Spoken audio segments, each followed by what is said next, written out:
How to start up a vintage retail business online.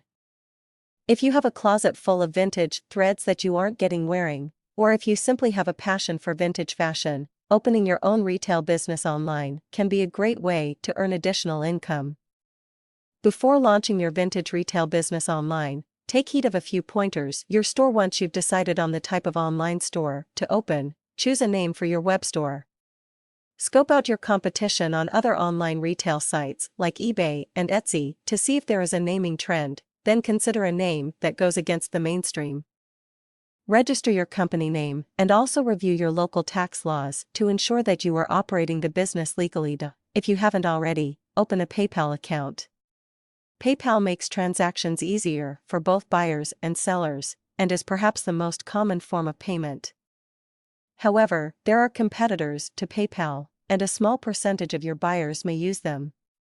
It is a good idea to accept other forms of payment, including credit or debit cards, on your web store.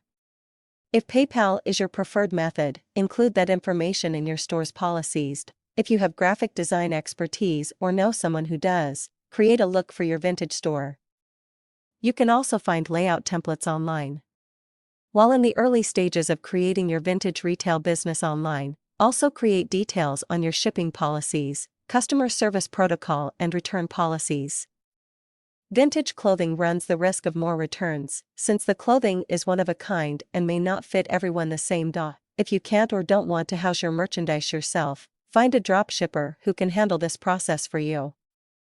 Depending on the amount of merchandise you have and anticipate to sell, as well as your capital, drop shipping may be a preferred method for your vintage store. Once your store is ready for business, market your URL online.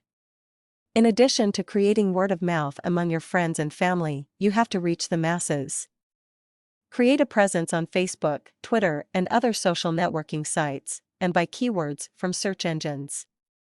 If your store is on eBay, Etsy, or similar sites, it is a good idea to buy promo space on the sites so your vintage store is front and center with consumers. Your merchandise. Keep in mind that vintage clothing is cut differently than modern clothes, so sizing specifics will be of utmost importance to your buyers.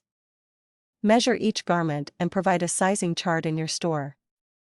If possible, use live models instead of mannequins in your photos to display how each garment will look when worn. Quality is key when it comes to vintage clothing.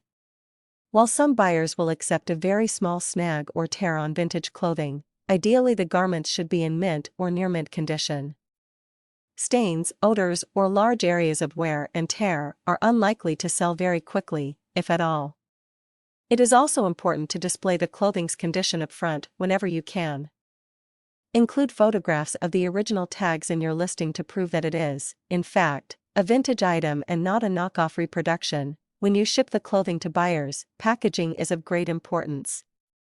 Clean your item before shipping it and fold it in a way to minimize creasing and wrinkles.